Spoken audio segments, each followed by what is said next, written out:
Bonjour à toutes et à tous, bon réveil matinal et bienvenue sur Free Matin.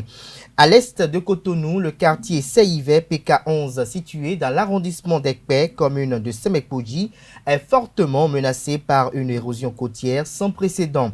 Les vagues de l'océan troublent la quiétude des paisibles populations. Malgré les travaux d'ensablement précédemment effectués, le paradoxe demeure car des habitations tombent dans l'océan. Pour preuve, le week-end dernier, la montée des vagues a provoqué l'effondrement d'une maison. À suivre dans cette émission matinale, notamment dans le bulletin matinal d'information, l'appel aux autorités gouvernementales des populations riveraines en détresse. Le groupe de danse de l'École supérieure d'administration, d'économie, de journalisme et des métiers de l'audiovisuel ESAE a participé le vendredi dernier à une compétition interuniversitaire baptisée Battle Dance Interuniversité. À suivre le compte rendu et les moments forts au cours de cette émission matinale. Le chef d'état-major de l'armée de terre déplore l'état débraillé dans lequel se présentent certains militaires dans les casernes à travers une note de service. Le général Fructueux Gbagidi a fait des mises en garde qui vous seront rappelées au cours de cette émission matinale, notamment dans le bulletin matinal d'information. Je vous annonce que l'Union européenne veut apporter une aide alimentaire d'une valeur estimée à 1,5 milliard d'euros en Afrique subsaharienne afin de réduire les risques de crise alimentaire survenus en raison de la guerre en Ukraine. L'actualité au Nigeria, au Burkina Faso sera également au menu de cette émission matinale. Au 41e jour de l'invasion de l'Ukraine par la Russie, ce 5 avril, le président ukrainien Vladimir Zelensky devra s'exprimer devant le Conseil de sécurité de l'ONU. Mais avant de retrouver Atifa Olafa pour le bulletin matinal d'information, ma modeste personne aura à vous présenter la une de quelques parutions du jour afin que vous vous imprégniez des différents sujets qui constituent l'actualité sociopolitique au Bénin ce matin. Et juste après le bulletin matinal d'information, vous aurez droit à la page des sports qui sera présentée par Anaël Dohou. Au sommaire de cette page des sports, le compte rendu de quelques matchs de la 8e journée de la Super League Pro, la fédération béninoise d'athlétisme qui organise la compétition de Kid Athlétique. Des précisions dans un instant. Les natifs du signe cancer sont les plus chanceux ce 5 avril 2022, en croire Nosrine Fatoumi. Ses prédictions astrologiques qu'elle nous a recueillies, bien évidemment. Votre joie de vivre vous rendra attirant, vous n'aurez aucun mal à séduire, vous aborderez cette journée avec un maximum d'enthousiasme. Bref, tendresse et amour sont au rendez-vous de cette journée. Que prédisent les astres pour les 11 autres signes astrologiques? C'est à suivre en fin d'émission avec Nosrine Fatoumi dans la rubrique horoscope. C'est tout pour le sommaire de ce matin, chers amis internautes. On prend l'envol dans une poignée de secondes avec la une des journaux.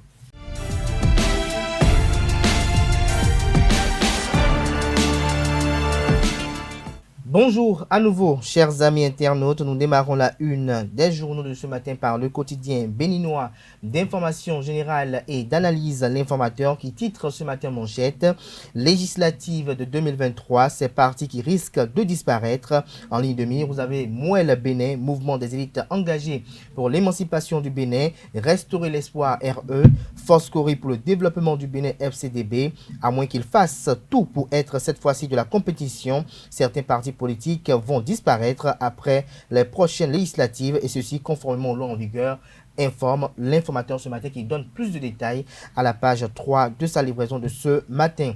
Toujours à la une de L'Informateur de ce matin, Semekpoji Seïvé, des maisons sous l'eau. Toujours à la une de L'Informateur de ce matin, droits de l'homme, le Bénin obtient le statut A aux Nations Unies. Toujours à la une de L'Informateur de ce matin, opération d'enrôlement pour le recensement administratif à vocation d'identification de la population RAVIP.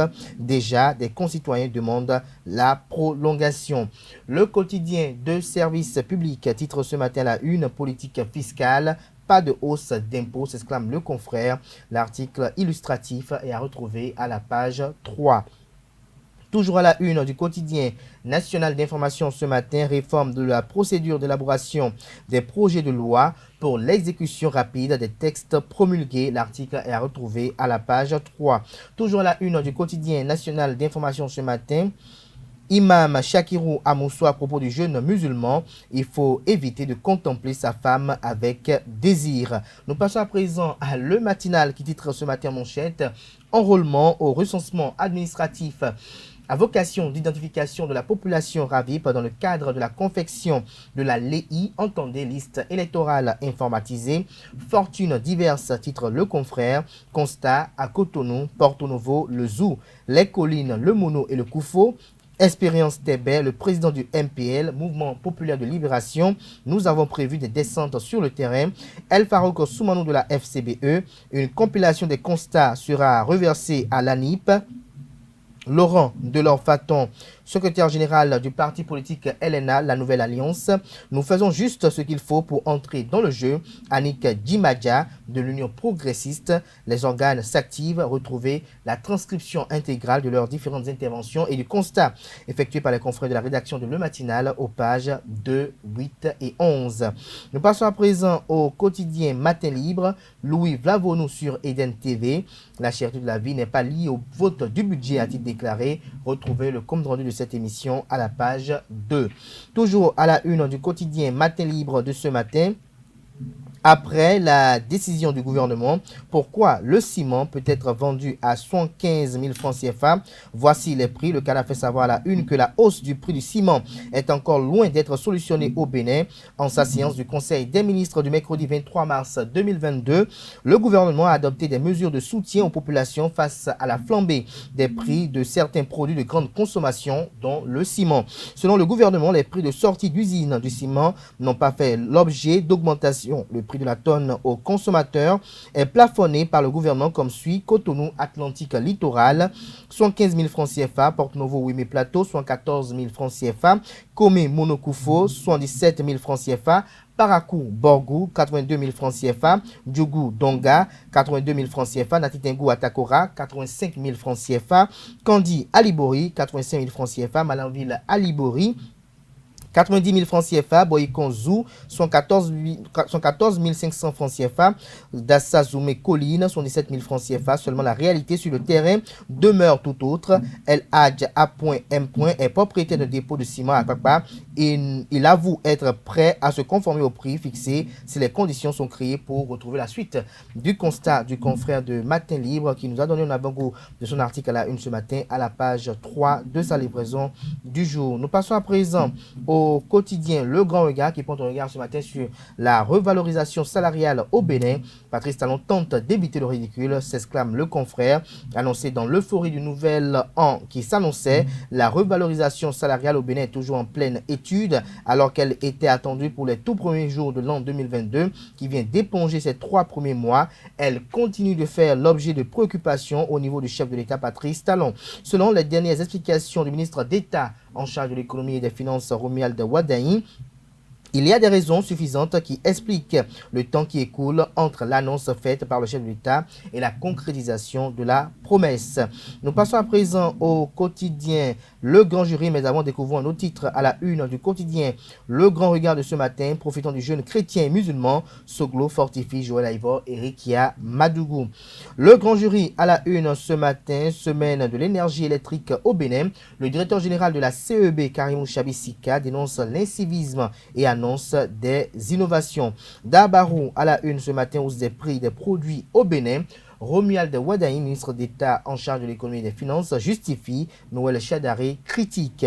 Nous passons à présent au quotidien Le Chasseur Info. Le ministre Romuald Wadaï, au sujet de l'augmentation des salaires, Patrice Talon prévoit du concret aux travailleurs. Toujours la une du quotidien Le Chasseur Info de ce matin, salinisation des sols, un casse-tête pour les agriculteurs au Bénin et au Sénégal. Des détails sur ce titre aux pages 6 et 7 de la parution ce matin du Canard. Nous passons à présent à Décryptage Info, session extraordinaire à la mairie de Boycon, mise en conformité des commissions permanentes. Le quotidien La Primeur titre ce matin à la une: audience à l'Assemblée nationale du Bénin. Députés autrichiens et béninois discutent du système éducatif. Défi Info titre ce matin à la une: activité politique de Fouka Fouka dans la 6e circonscription électorale. Jeanne Assoclé présente dans toutes les couches sociales. Nous restons toujours à la une du quotidien Défi Info de ce matin: réalisation d'un pont à Benkoukoura. La machine à broyer de l'Union progressiste en action pour ne laisser aucun espace à l'adversaire. Des détails sur ce titre dans les colonnes de la parution ce matin de Défi Info qui communique à la une ce matin: célébration célébration en différé de la journée internationale des femmes. Les femmes du bloc républicain de Calavi ont célébré l'événement. La nouvelle génération à la une ce matin, GIF 2022 dans la 6e circonscription électorale Union Sacrée autour des femmes du bloc républicain. Le rénovateur à la une ce matin, flambée des prix des denrées de première nécessité. Romuald Wadaï donne les vraies raisons. Carte sur table en manchette ce matin parle de la revue au 31 décembre 2021. Du plan de travail annuel PTA et lancement de la gestion 2022, les performances et contre-performances du ministère des enseignements maternels, de l'enseignement supérieur de la recherche scientifique évaluées. Un taux physique de 80,71% en 2021 contre 75,71% en 2020. Des recommandations faites et des lettres de mission adressées pour l'atteinte des objectifs. La société civile salue la présence et la participation active de la ministre Éléonore Yahi Ladécan. Toujours à la une du quotidien, carte sur table de ce matin. Sensibilisation sur le cyberharcèlement à l'Institut de l'OCOSA, la directrice du Centre des œuvres universitaires et sociales d'Abomey Calavi COSAC, Ghislaine Claude Fagoum, outille les organisations estudiantines sur la préservation des données personnelles. Toujours à la une du quotidien carte sur table ce matin, émancipation de la femme dans la 23e circonscription électorale. La secrétaire générale Judith Glidia, porte-parole de l'OFR, exhorte à l'engagement, au militantisme et à la discipline et à la fidélité au bloc républicain. Judith Glidia, porte-parole de l'OFR, exhorte à l'engagement, au militantisme, à la discipline et à la fidélité au bloc républicain. C'est sur ce titre que prend un terme la une des journaux de ce matin. Merci pour l'attention, chers amis internautes. Place à présent au bulletin matinal d'information.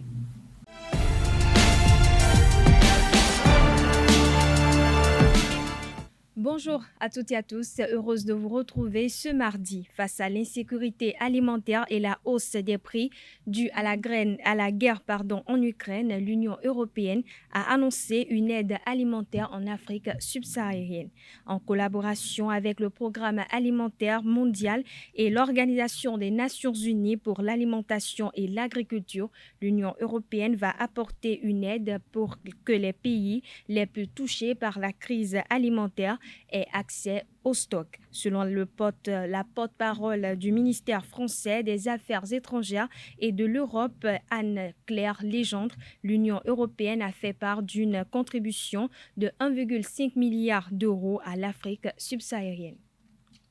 Le chef d'état-major de l'armée de terre, le général Fructueux Gbagidi, à travers une note de service, a fait des mises en garde contre certains éléments des forces de défense et de sécurité. Le général Fructueux Gbagidi déplore l'état débraillé dans lequel se présentent certains militaires dans les casernes. Il fustige le fait que certains hommes en uniforme se permettent de circuler en treillis avec des sandales, des chaussures de sport et sans ceinture. Le chef d'état-major condamne le comportement de ces militaires qui abandonnent les missions pour se concentrer sur leur téléphone portable. Fructueux Gbagidi informe que les chefs services et chefs de corps sont avertis sur les déviances vestimentaires et comportementales de leurs subordonnés. Le quartier CIV PK11 dans l'arrondissement d'Ekpé subit une érosion côtière sans précédent. Malgré les travaux d'ensablement précédemment réalisés, le littoral a complètement rongé et à présent, les habitations tombent dans l'océan. La montée des vagues de ce week-end a de nouveau provoqué l'effondrement d'une maison. Les habitations et les ouvrages publics, portes, poteaux électriques, voies pavées sont dangereusement menacés. Face à cette situation, l'association de développement lance un appel aux autorités. Ils sont au micro de nos reporters. Aujourd'hui, sous la menace des vagues, non seulement les terrains sont partis, en plus les maisons s'effondrent, les maisons également sont menacées quotidiennement, jour et nuit, sous la menace des vagues. Et nous avons les installations publiques aujourd'hui également qui sont menacées. Les poteaux électriques que vous voyez là sont aujourd'hui à 15 mètres de la mer. Nous venons d'avoir une voie pavée qui a été réalisée, réceptionnée il y a moins d'un an, qui également aujourd'hui est déjà sous la menace des vagues. La montée des eaux qu'il y a eu hier, l'eau est montée sur les pavés et c'est vraiment une situation très inquiétante, très alarmante pour laquelle nous appelons le gouvernement au secours. Nous appelons le gouvernement pour son intervention urgente et diligente afin que des mesures puissent être prises, que des solutions palliatives soient mises en œuvre déjà dans l'urgence ensuite que des mesures durables et définitives puissent être conçues et mises en œuvre pour CIV, notamment des solutions dépit.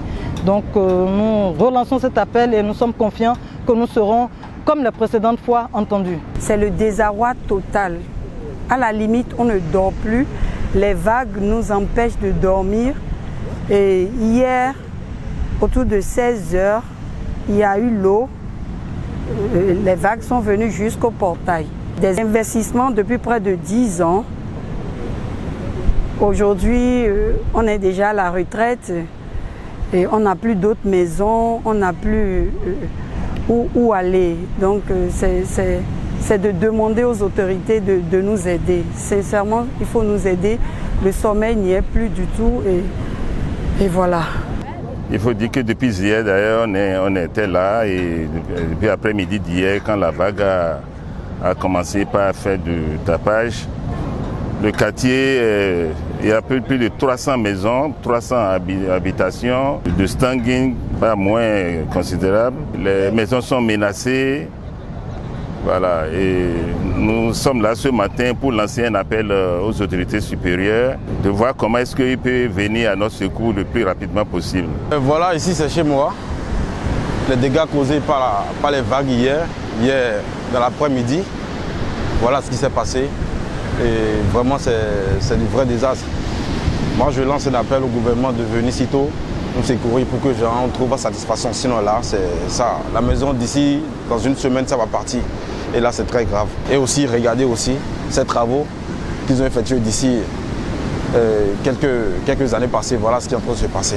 Là, c'est en train de partir aussi. Depuis quelques années, il y a eu effectivement une réalisation des puits qui a été faite du côté de l'ouest. Mais quand les techniciens ont fait cette réalisation des puits, ils nous avaient prévenu. Les puits qui a été fait risquent de creuser le côté est. Et ils nous ont dit, en attendant, ce que nous pouvons faire, et ça nous étions en 2019, c'était de vous faire de l'ensablement.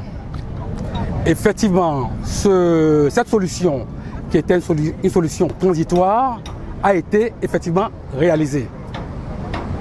Et nous constatons que tout cet ensablement aujourd'hui a été emporté par la mer. Nous avons bon espoir que quelque chose va se faire pour notre quartier. Parce qu'à l'époque, quand j'ai posé la question aux techniciens, ils m'ont bien précisé que tout était à l'étude et que quelque chose se fera pour nous dans ce quartier. Parce que nous sommes dans une zone d'habitation et qu'il y a beaucoup de maisons, et notamment des maisons de standing. La police républicaine a arrêté des disques jokers communément appelés DJ et des gérants de bars dans la commune d'Aboumé-Calavi ce dimanche 3 avril 2022. Ces mis en cause sont sous l'infraction de la nouvelle loi numéro 2022-04 du 16 février 2022 sur l'hygiène publique en République du Bénin et seront présentés au procureur de la République. À cet effet, quelques citoyens béninois commentent cette actualité. Ils sont au micro de Quentin Amonso et Francis Farami. Pour moi, c'est une bonne décision. Parce qu'il y a une loi qui régit ce monde-là, qui dit qu'il y a des heures où on peut travailler, des heures où on ne peut pas travailler. Il faut qu'un jour, nous frappons dur pour que les gens puissent respecter ce qui se passe. Mais ce n'est pas que eux seuls. Nous avons des églises dans nos quartiers qui ne savent pas respecter la liberté de nous autres qui ne sommes pas de leur église. Si le procureur aujourd'hui s'auto-saisit, une première fois si je ne me trompe pas, je souhaite qu'il s'auto-saisit. Parce que moi, depuis longtemps, on m'a dit que les agents antipollueurs existent. Je n'ai jamais vu ça. Ils existent où? Ils sont où campés où? Je ne connais pas. Mais si cette fois-ci, ce qui s'est passé dans le week-end est vraiment une réalité, je veux qu'on frappe plus fort pour pouvoir donner un exemple. C'est bien qu'aujourd'hui, les gens aient pris les taureaux par les cornes pour sensibiliser, ou du moins pour arrêter en même temps les fauteurs. Mais nous voudrons que cette lutte ne soit pas ciblée ou ne soit pas restreinte à quelques départements près. Alors pourquoi nous disons ça? depuis l'avènement de la rupture, nous avons vu de consistants efforts qui se font.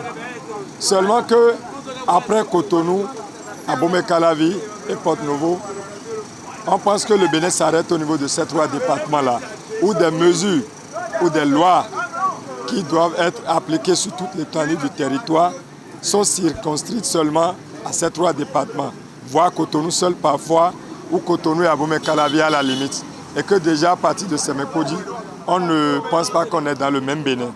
C'est bon déjà qu'on tape point sur la table, mais il est encore mieux.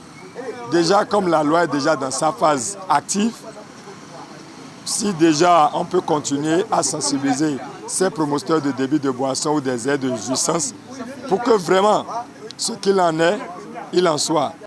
Quand vous recevez ces bruits pendant 2 heures du temps, après, vous encaissez, le cerveau encaisse des coups durs, le tympan, et c'est la santé de l'homme, grand H, il s'agit de la femme, de l'homme et des enfants. Et même les animaux aussi prennent des coups. Donc, on doit lutter contre la pollution sonore. Ça rend malade. Et parfois, ça conduit à la folie, au battement de cœur. Donc, il y a trop de maladies que nous encaissons dans la pollution sonore. Par exemple, si moi, à ma maison maintenant, si mon voisin allume la radio maintenant, est-ce que moi je ne peux pas appeler un policier ou un agent de pollution sonore pour leur demander de venir l'arrêter? Je ne peux pas. Ça n'entretient pas un bon voisinage entre lui et moi. Donc je suis obligé d'aller vers lui. Bon, pas forcément, mais peut-être je peux aller lui dire prochainement, là, il faut diminuer un peu. C'est simple. Il faut que les gens trouvent d'autres moyens de les cadrer. Le groupe de danse de l'École supérieure d'administration, d'économie, de journalisme et des métiers de l'audiovisuel ESAE a participé le vendredi 1er avril dernier à la première édition du Battle Dance Inter-Université. Au terme de la compétition, ESAE s'est hissé à la 2e place. Suivez le compte-rendu de cette participation, élément signé Anaël Dou. La première édition du Battle Dance Inter-Université a connu son épilogue le vendredi 1er avril 2022. Cette compétition a mis en liste 10 universités dont l'École supérieure d'administration, d'économie de journalisme et des métiers de l'audiovisuel ESAE. Avec un parcours laborieux, les ambassadeurs de ESAE ont fini 2e de ce challenge de danse. L'entrée en compétition de ESAE a été accueillie avec ambiance et ferveur.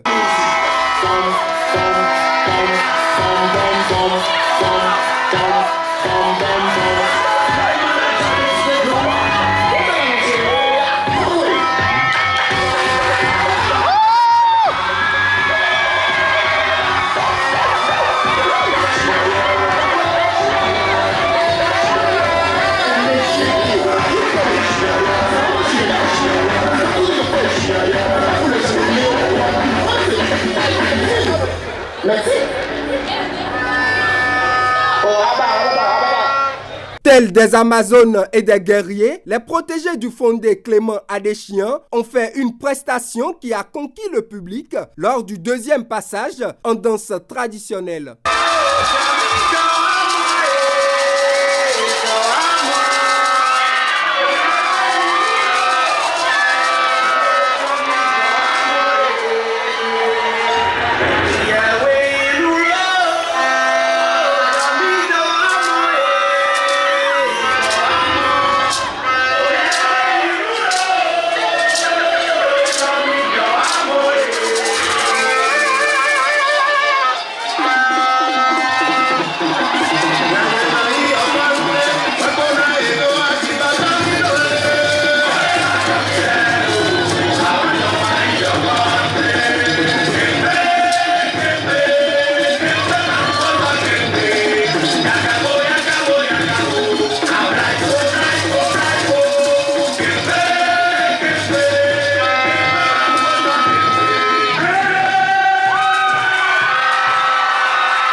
L'École supérieure d'administration d'économie de journalisme et des métiers de l'audiovisuel ESAE finit première après 2 passages et se qualifie en demi-finale. Nous vous demandons, selon vous, quelle école aurait tiré son épingle du jeu?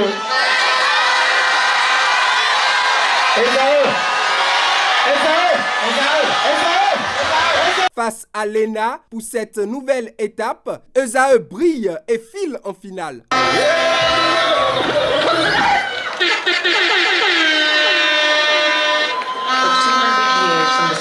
Century.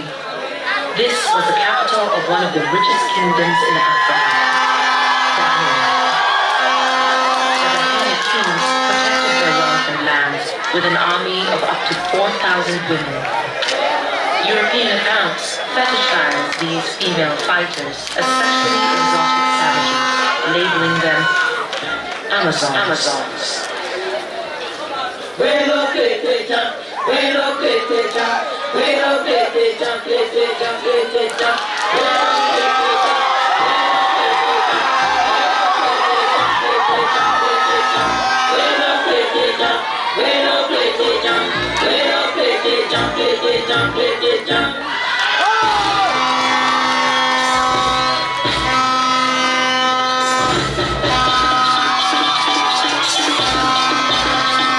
Opposé à l'UCAO, la tâche n'a pas été facile. Avec son équipe, composée uniquement des étudiants de son complexe, ESAE a sorti ses dernières armes.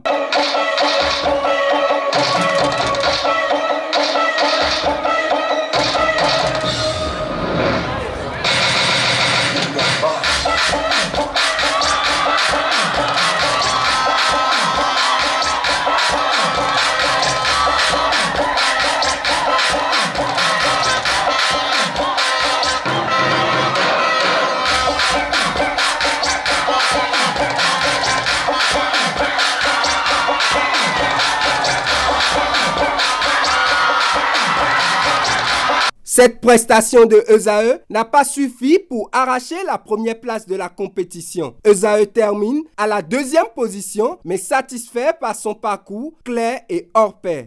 La guerre en Ukraine impacte le monde entier et surtout les populations, entraînant des réfugiés, des refoulés et d'autres victimes. La question a retenu l'attention du réseau des journalistes spécialisés sur les questions de l'apatridie et de la nationalité. Les membres de ce réseau se sont réunis autour d'une causerie débat sur les grands enjeux géostratégiques mondiaux et le devenir des réfugiés à la Maison des médias Thomas Meyansa de Cotonou. Le compte-rendu est signé Carles Kitome.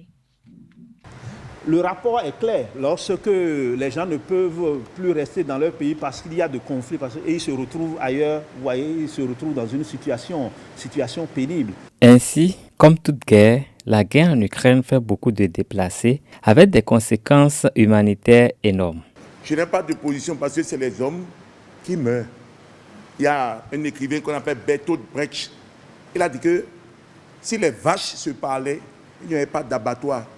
Si les vaches se parlaient, il n'y avait pas d'abattoir. C'est-à-dire que si nous on parle et on se tue, souvent on entend que quelqu'un, il y a guerre, des gens sont morts. Ce n'est pas des poulets.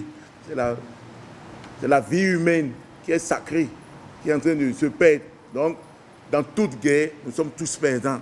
Du moment où c'est la vie humaine qui est sacrée, qui est dans toute constitution. C'est parce qu'il y a un pays où on a dit la vie humaine, il faut couper les têtes, il s'est passé. Donc, je crois qu'il faut déplorer ces morts. Mais aussi, il y a un proverbe en Afrique qui dit, quand on est tombé, ce n'est pas l'endroit où on est tombé qu'on regarde, c'est l'endroit où on a fait le mauvais pas. Donc, dans la guerre russo-ukrainienne, il faut repartir en arrière. Ce n'est pas parce que tu es président de la République que tu n'es pas de cette région que tu vas privilégier d'autres régions. Ça amène des questions de rébellion, tout ça. La bonne répartition des richesses, la bonne organisation, la bonne gouvernance et la bonne projection peuvent protéger les peuples des conflits. Si par exemple dans un pays comme le Bénin, un pays riche en sol, on avait fait vraiment les unités de production dans chaque région, on a dit bon, peut-être la vallée de l'Ouémé, c'est le riz, c'est telle chose, dans le Mono-Koufo, c'est le maïs, c'est telle chose. On aura suffisamment de la production et on pourra desservir les pays de l'Interland et autres. Et sur la question, un pays qui règle la question de la faim, c'est fini. quand le peuple mange bien, le peuple bien réfléchi, et fait cela, mais on ne vous amènera pas sur ce terrain, on va vous amener ailleurs. Soulevé en présence du réseau des journalistes spécialisés sur les questions d'apatridie et de nationalité, ces thématiques sont de nature à les équiper pour plus de professionnalisme. Hors de nos frontières, au moins 10 personnes ont été tuées et 19 autres blessées dans le centre du Nigeria lors d'une attaque contre les participants à un festival culturel commis par un groupe d'inconnus. Selon les informations rapportées ce lundi par le journal nigérien This Day, des combattants armés ont attaqué dimanche soir dans l'état du Plateau un groupe de jeunes qui participaient au festival traditionnel consacré au début de la nouvelle saison agricole. Le porte-parole de la police du Plateau, Uba Ogada, a indiqué que les forces de sécurité renforcées avaient été envoyées sur place pour assurer la sécurité des habitants. À cet effet, une affaire pénale a été ouverte pour situer les responsabilités. Au Burkina Faso, un policier et un civil ont été tués dans une attaque au poste de contrôle sur l'axe Kongoussi-Bourzanga, province du BAM, région du centre-nord, ce lundi 4 avril 2022. Selon un communiqué de la division communication de la Direction générale de la police nationale, l'attaque est intervenue aux environs de 5 heures du matin. Le même communiqué informe que les individus armés sont venus à bord d'un véhicule de transport communément appelé camion de remorque comme des passagers ordinaires. Ces derniers ont ouvert le feu sur l'élément qui s'est présenté à eux pour effectuer le contrôle, a indiqué le communiqué. Au 41e jour de l'invasion de l'Ukraine par la Russie, l'indignation continue après la découverte macabre de nombreux corps de civils dans les zones anciennement occupées par la Russie près de Kiev. Le président ukrainien Volodymyr Zelensky doit s'exprimer ce mardi 5 avril 2022 devant le Conseil de sécurité de l'ONU. Après la découverte de nombreux corps de civils dans la ville de Boutcha, près de Kiev, à la suite du retrait des troupes de Moscou, l'onde de choc continue de se propager dans la communauté internationale. Plusieurs pays évoquant un génocide et appelant à une enquête internationale. De son côté, Michelle Bachelet, la haute commissaire aux droits de l'homme de l'ONU, s'est dite horrifiée par les images de Boutcha. Les États-Unis et leurs alliés veulent annoncer cette semaine de nouvelles sanctions économiques contre la Russie, tandis que l'Ukraine recevra plus d'assistance militaire, a annoncé ce lundi le conseiller à la sécurité nationale de la Maison-Blanche, Jake Sullivan. La Russie nie catégoriquement toute implication dans ces exactions et a demandé un débat au Conseil de sécurité de l'ONU pour statuer sur les provocations haineuses commises selon elle par l'Ukraine à Boutcha. Les forces russes préparent une attaque massive contre les troupes ukrainiennes dans la région de Lugansk, dans l'est de l'Ukraine, a annoncé lundi son gouverneur Sergueï Gadaï. Voilà, chers internautes, c'est tout pour ce bulletin matinal d'information. Merci de votre attention. D'ici là, portez-vous bien. Merci à vous, Atifa Olafa, pour cette présentation du bulletin matinal d'information. La grande édition du journal télévisé est prévue pour 19h sur ESAE TV. Place à présent à la page des sports de ce matin sur Free Matin.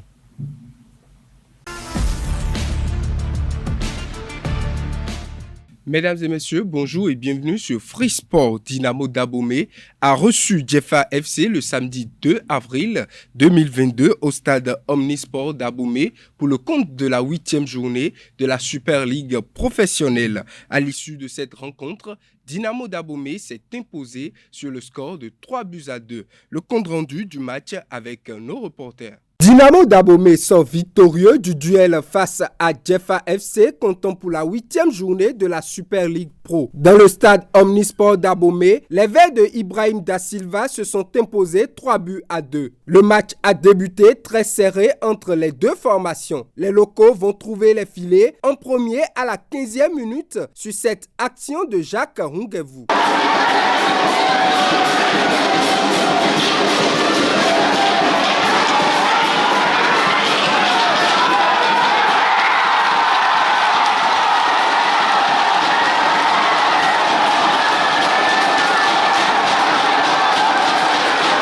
Le match ne va pas perdre en intensité. Fano Kokouvi de Jeffa FC arrive à trouver la faille de Dynamo à la 34e minute et rétablit la parité.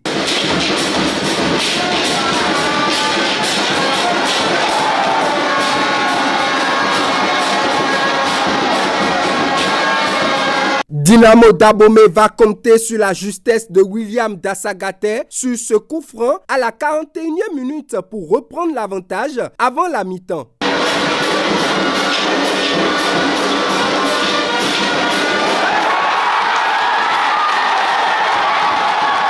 De retour des vestiaires, Jeffa FC ne va pas tarder à remettre les compteurs à zéro. À la 49e minute, Ams Danjuma exécute une frappe enroulée qui va laisser Batory Douyeme sans voix.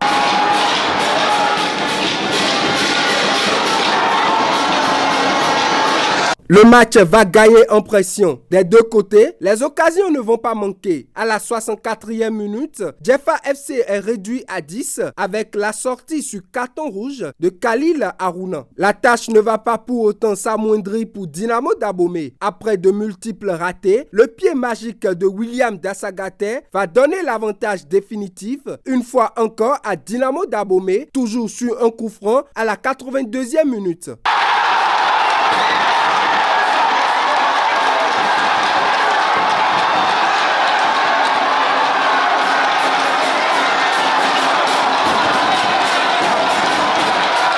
Le match va s'achever sur ce score de 3-2 pour Dynamo d'Abomey. La joie, la grande joie. Moi, je l'appelle un match aux 5 saveurs. Je l'appelle un match aux 5 saveurs au regard en fait, des 5 buts marqués. 5 saveurs pour 90 leçons. 5 saveurs pour 90 leçons. J'ai tiré assez d'enseignements. Mais c'est vrai... Comme à l'accoutumée, je ne vais pas chercher au fait d'excuses.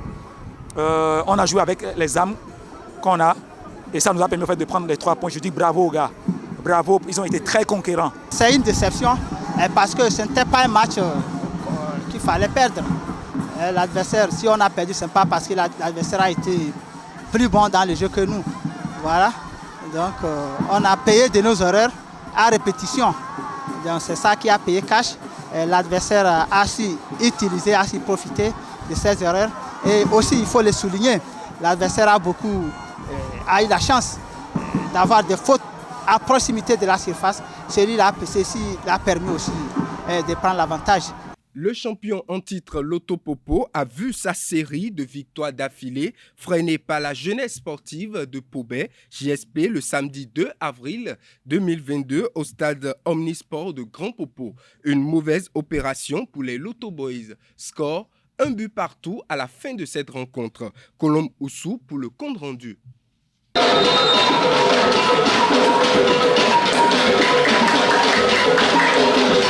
Les Loto Boys ont été contraints au partage des points par la JSP 1 but partout ce samedi 2 avril 2022 à domicile. Pourtant, à la 13e minute, Roland Junior Béakou allume la première mèche de la partie. Mais le dernier rempart de la JSP était sur sa ligne. Roland Junior Béakou revient à la charge au bout de la 32e minute. Servi par Moussa Gari dans le parfait timing, il ouvre le score pour les siens.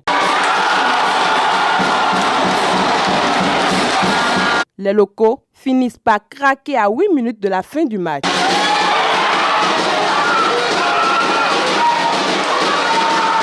En dehors de ces buts, le match a été riche en émotions. Après l'ouverture de la marque, les Verts ont manqué le coche à plusieurs reprises. Même scénario du côté de la JSP qui loupe une occasion 12 minutes après la reprise. Dans un face-à-face, l'attaquant de la JSP se fait rattraper par Audrey Ganké qui sauve les siens. La Fédération béninoise d'athlétisme a organisé le samedi dernier au CG1 de Dassazoumé une compétition de kids athlétique. C'est une compétition d'athlétisme pour les jeunes de 11 à 12 ans faite de jeux d'hiver. 6 équipes ont pris part à cette compétition. Il s'agit du CG1 de Dassazoumé avec 2 équipes, CF Les Collines avec 2 équipes, Bonguien et Soklobo. La compétition s'est déroulée dans 8 disciplines, 3 concours de saut, 2 lancers et 3 courses.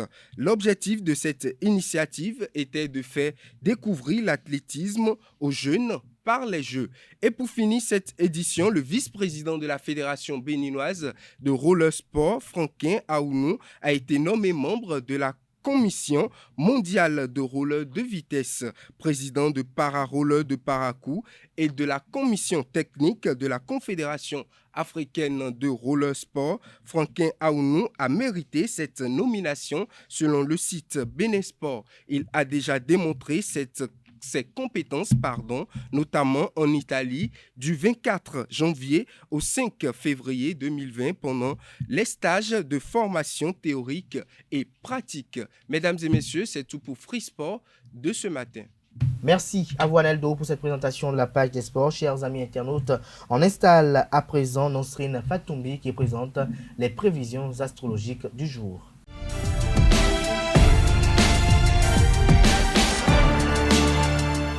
Amis de la rubrique horoscope, bonjour Bélier, très confiant sûr de vos possibilités, vous pourrez vous lancer dans des projets professionnels à long terme.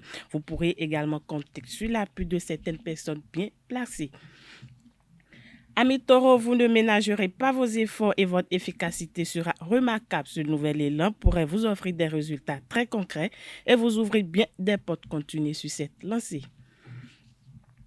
Gémeaux, c'est le moment pour vous de saisir les occasions au vol et de les exploiter le mieux possible. Vous trouverez beaucoup de satisfaction dans la création de projets inhabituels. Cher Cancer, votre joie de vivre vous rendra attirant. Vous n'aurez aucun mal à séduire. Vous aborderez cette journée avec un maximum d'enthousiasme. Bref, tendresse et amour sont au rendez-vous de cette journée. Amis Lions, la journée s'annonce chargée et vous avez tout intérêt à organiser rigoureusement votre planning pour ne pas perdre de temps. N'oubliez pas de traiter les problèmes administratifs dans le délai prévu. Vierge, vous connaîtrez quelques contrariétés dans le domaine professionnel au cours de la journée. Si vous ne réglez pas le problème rapidement, la situation pourrait s'enliser et s'aggraver. Natif du signe Balance, vous avez des projets plein la tête. Il ne vous manque que l'occasion de les réaliser. Votre audace se révélera payante. Si vous ne dépassez pas certaines limites, il vous faudra de la motivation en tout. Scorpion, sachez profiter des instants de bonheur qui sont à votre portée. Arrêtez de vous sentir indifférent. Les petits plaisirs de la vie ne résident pas uniquement dans les biens matériels. Chers Sagittaires, des idées géniales et originales que vous n'aurez aucun mal à mettre en œuvre et faire accepter par vos supérieurs vous tiennent le plus à cœur. Vous avez le vent en poupe et il faudra faire avec pour votre carrière. Capricorne, à force de vouloir trop en faire, vous risquez de tout perdre. Laissez vos collaborateurs ou collègues assumer leurs responsabilités. Vous ne serez pas toujours là pour jouer les sauveurs. Amis Verseau, grâce à une meilleure organisation et une meilleure entente au sein de votre équipe de travail, vous pourrez faire avancer des projets les plus ambitieux sans risque de perdre. Poisson, pour finir, le rythme s'accélère. Mettez la dernière touche à vos plus ambitieux projets. D'ici quelques jours, les influences planétaires ne vous seront plus aussi favorables. C'est tout pour le message des astres de ce mardi matin. Merci de nous avoir suivis. À demain. Merci à vous, Nosrine Fatoumi. Merci à tout chacun pour l'attention accordée au numéro d'émission de ce matin. Chers amis internautes, portez-vous bien. À demain pour un autre numéro d'émission. Par la grâce et la volonté divine, portez-vous bien. Et bonne suite de programmes sur ESAE TV.